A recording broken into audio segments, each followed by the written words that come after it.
Corporation limit या Delhi state limit इतना मर्यादित नहीं है विषय। ये एक एयरशेड है और एयरशेड में फरीदाबाद, गुड़गांव, उधर नोएडा, गाजियाबाद,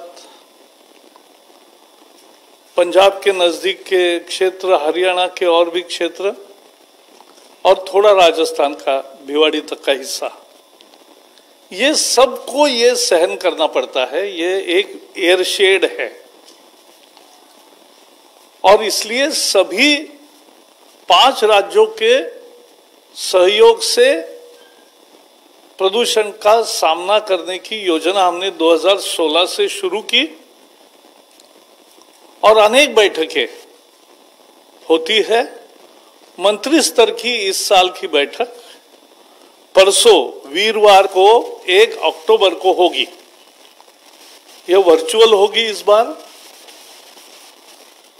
पंजाब, हरियाणा, दिल्ली, राजस्थान, उत्तर प्रदेश के पर्यावरण मंत्री, पर्यावरण सचिव, पोल्यूशन कंट्रोल बोर्ड के अध्यक्ष, संबंधित अन्य अधिकारी और राज्यों के साथ साथ जो कॉरपोरेशन सिटीज है, तो कॉरपोरेशन, डीडीए, एनडीएमसी, ऐसी एजेंसी जो है उनके भी प्रमुख इस मीटिंग में हाजिर होंगे। हम पहले सभी एजेंसीज को एक शॉर्ट टर्म प्लान, एक मीडियम टर्म प्लान और लॉन्ग टर्म प्लान बनाने का 2016 में ही शुरुआत की है। उस प्लान के मुताबिक क्या क्या काम हुआ उसका रिव्यू किया जाएगा। सीपीसीबी की 50 टीमें तैयार होती है और 15 अक्टूबर से वो स्पॉट्स पर जाके जहां शिकायत आती है वहां की स्थिति देखकर क्या तुरंत सुधार करने चाहिए वो बताती है। पिछले 2 साल जो उन्होंने काम किया है उसका भी रिव्यू इस मीटिंग में होगा, ताकि सभी राज्यों को और एजेंसीज को पता चले कि उनको और क्या करना है। और सभी राज्यों ने किया काम और आज का स्टेटस, इसका भी रिव्यू परसों मीटिंग में होगा। पहले तो मैं ये जरूर कहना चाहूंगा कि 2016 में प्रधानमंत्री जी ने national air quality index launch किया। पहले तो प्रदूषण की गिनती ही एयर क्वालिटी इंडेक्स के रूप में नहीं होती थी। We believe that acceptance of a problem is the beginning of solution of a problem. प्रश्न है ये मानना ही उत्तर की शुरुआत होती है और इसलिए ये एक अहम बैठक है और इसमें सभी राज्य और सभी एजेंसीज पार्टिसिपेट करेंगे, ये मुझे पूरा विश्वास है। ये वर्चुअल है इसलिए सभी लोग अपने अपने स्थान से जुड़ेंगे, लेकिन चर्चा खुली होगी। 11 बजे से 1 बजे तक बैठक चलेगी, थोड़ा ज्यादा भी चलेगी तो भी चलेगा। अभी तक इस साल कैबिनेट सेक्रेटरी ने अध्यक्षता में, उनके अध्यक्षता में एक बैठक हुई सभी प्रमुख अधिकारियों की। प्रिंसिपल सेक्रेटरी है, उनके अध्यक्षता में एक बैठक हुई। एडवाइजर टू पीएम जो है सिन्हा साहब, पीके सिन्हा साहब, उनके अध्यक्षता में एक बैठक हुई। पर्यावरण सचिवों के, हमारे जो पर्यावरण सचिव है उन्होंने 2 बैठकें की और सीपीसीबी ने, पोल्यूशन कंट्रोल बोर्ड ने 4 बैठकें की। तो सभी राज्यों से लगातार संवाद बदस्तूर जारी है और सबको मालूम है कि क्या करना है और उसके लिए क्या किया जा सकता है। इसमें केंद्र सरकार ने पिछले सालों में जो पहल की उसके बड़े प्रमुख मुद्दे में केवल गिनाऊंगा कि पोल्यूशन कम करने के लिए बदरपुर पावर प्लांट बंद किया। इस एनसीआर में जो बाकी पावर प्लांट इंपैक्ट करते हैं, ऐसा सोनीपत का पावर प्लांट भी बंद हुआ, फेज आउट हुआ। पेरिफेरल एक्सप्रेसवे जिसका काम 15 साल से नहीं हुआ था, वो काम पूरा किया मोदी सरकार ने, और उसके कारण 60,000 ट्रक जिनका दिल्ली में कुछ भी काम नहीं होता था, दिल्ली से वो दूसरे राज्यों में गुजरते थे और पोल्यूट करते थे दिल्ली को, अब उनका दिल्ली में आना बंद हो गया है। BS6 अब वाहन भी आ गए हैं और पिछले साल से ही तेल मिल रहा है BS6 ग्रेड का, इसलिए भी व्हीकलर पोल्यूशन में कमी आई है। हमने वेस्ट मैनेजमेंट रूल्स तैयार किए हैं 2016 में, उसमें पहली दफा construction and demolition waste management rule लाया। ये जो धूल उड़ती है भवन निर्माण में, भवन तोड़ने में, ये धूल का प्रतिबंध कैसे करें, किस तरह से काम हो, पर्दे लगाकर और पानी मारकर ही कैसे वाहन होगी धूल की, और राडा रोड़ा जो होता है वो फैक्ट्रीज में जाएगा और जिससे साइड फर्नीचर रोड का बनेगा, टाइल्स वगैरह, और ऐसे 3 फैक्ट्रियां दिल्ली में चल रही है। हमने इलेक्ट्रिकल वाहनों को पुश किया, सब्सिडी दी।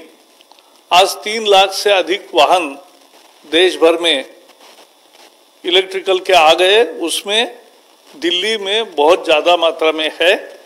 ई रिक्शा भी आई है और 2 व्हीलर भी, इलेक्ट्रिकल 2 व्हीलर आए हैं, उससे भी प्रदूषण को रोकने में मदद होती है।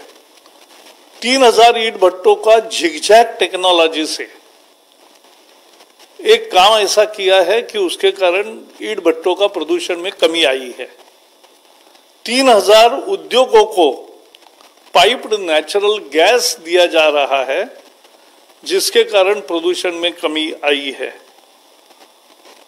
जो स्वीपिंग के लिए या हाउसिंग मिनिस्ट्री है, उन्होंने नगर निगमों को इन क्षेत्रों में 400 करोड़ से अधिक की योजना मंजूर की है कि जिसके द्वारा और अधिक स्वीपर्स लगेंगे और धूल का निपटारा होगा। पावर और सीमेंट के लिए नॉर्म्स को रिवाइज किया। गाजीपुर और अन्य क्षेत्रों में बायो माइनिंग लीगेसी वेस्ट जो है उसका शुरू किया। 3000 से ज्यादा उद्योग जो पोल्यूशन करते हैं देश भर में, उनका 24 घंटे मॉनिटरिंग होता है। तो एनसीआर के रीजन के भी सभी उद्योगों का उसमें मॉनिटरिंग होता है। सभी पेट्रोल पंप पे वेपर रिकवरी सिस्टम तैयार की है जो पूरे एनसीआर रीजन में लागू है और सब जगह हो गया है। तो इस तरह से केंद्र ने अपना काम किया है, राज्य और अन्य एजेंसी ने भी काम किया है, उसका संयोजन हम करते हैं। और इस मीटिंग में सभी राज्य और एजेंसियां अपना अपना किया हुआ काम बताएंगे और हम भी उनको और क्या करने की जरूरत है ये बताएंगे। ये एक बहुत सराहनीय और अच्छा कदम है, पॉजिटिव है, और इसलिए इसमें बिना राजनीति के हम प्रदूषण की लोगों को राहत देने की पूरा प्रयास करेंगे। इतना ही मुझे कहना है। स्टबल बर्निंग के लिए ICRA एग्रीकल्चर रिसर्च का जो अनेक उपक्रम है, उनके भी ट्रायल्स और टेस्टिंग ये अलग अलग क्षेत्रों में होंगे।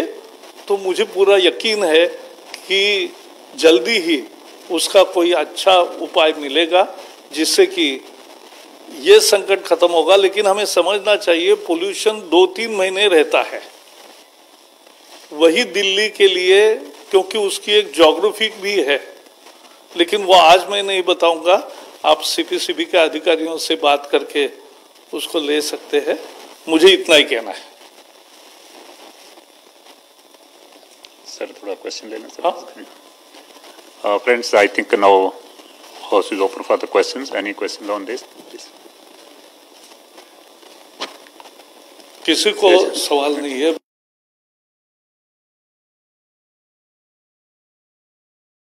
बहुत बहुत धन्यवाद। Thank you very much sir. Thank you friends.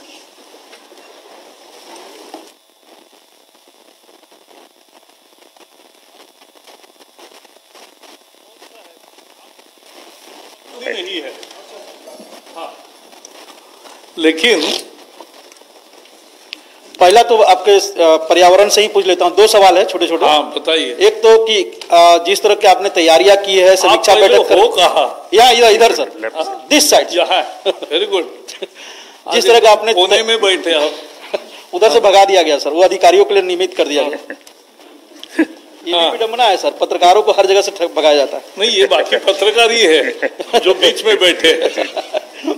Sir एक सवाल है कि आपने जो तैयारी की है, समीक्षा बैठक लगातार कर रहे हैं, इससे लग रहा है कि इस साल पिछले साल की तरह पॉल्यूशन से ग्रसित पीड़ित यहाँ के लोग नहीं होंगे, जो आपकी तैयारी है? और इसमें क्या आपको लग रहा है कि राज्य सरकार का सहयोग मिलेगा, जो आरोप प्रत्यारोप लगते रहे? देखो, हर एक एक्शन का एक अच्छा परिणाम होता है। जनसंख्या बढ़ती है, वाहनों की संख्या बढ़ती है, बाकी समस्या बढ़ती है, उसका एक दुष्परिणाम होता रहता है।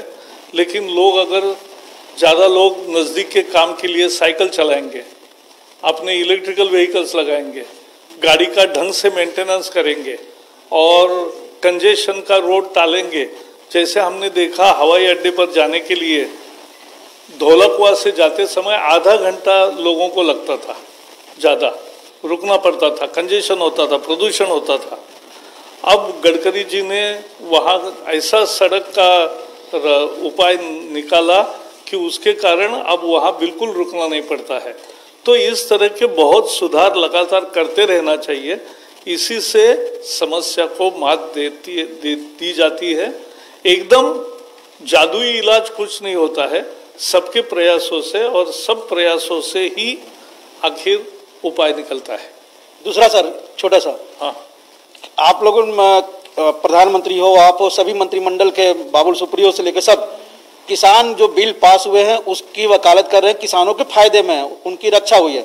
लेकिन सोनिया गांधी सभी मुख्यमंत्रियों को पत्र लिखे हैं जो उनके हैं कि इसका विरोध किया जाए। कल देखे कि ट्रैक्टर जला दिया गया और पूरी तरह से किसान सड़क पर है, ऐसा देखने में भी आ रहा है, खासकर पंजाब में कुछ इलाकों में। एक मिनट, इस विषय पे जिसको भी और कोई सवाल होगा तो एक बार पूछ लीजिए, क्योंकि आप मुझे मालूम है कि मेरा प्रदूषण का पूरा डाइवर्ट हो जाएगा सर और यही चलेगा। लेकिन दोनों अलग अलग छापने के कंडीशन पर मैं दूंगा जी। हाँ, नेक्स्ट 32। सर हमने देखा जब लॉकडाउन आया था तो पोल्यूशन में कमी आई थी, तो क्या हम मान के चले कि इसका भी इफेक्ट इस बार जो होगा उस पर होगा? एक ध्यान में रखिए, जब सारी इंडस्ट्री बंद होती है, जब सारी ट्रैफिक बंद होती है तो प्रदूषण कम होता है। लेकिन अभी चलना, देश को चलना है और इसलिए ट्रैफिक वगैरह शुरू होती है तो उसका भी परिणाम होता ही रहता है। 79।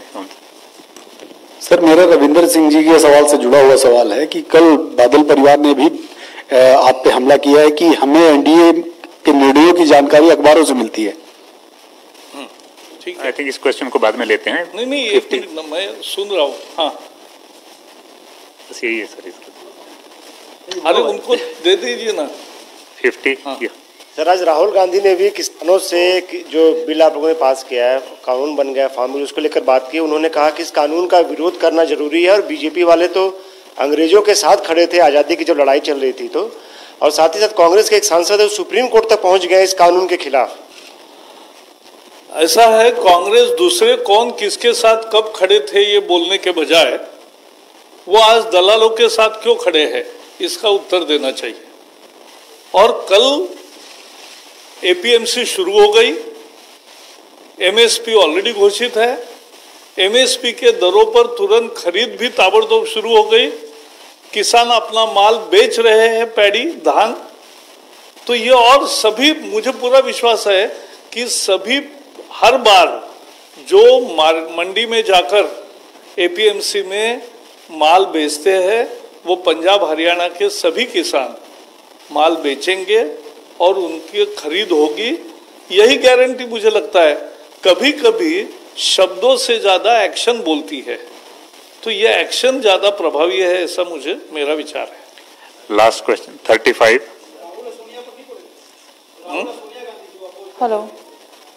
नहीं, वो तो ऐसा है, अब उनके विरोध का मैं ज्यादा जिक्र नहीं करूंगा, क्योंकि कांग्रेस अब हताश निराश पार्टी, कट चुकी जनता से, अपने ही वादों को भूल गए और अपने ही प्रधानमंत्री क्या कह रहे थे ये भूल गए, और ऐसे पार्टी से तू मैं करने का भी कोई मतलब नहीं, क्योंकि लोग कोई सुन नहीं रहे। Last question, 35.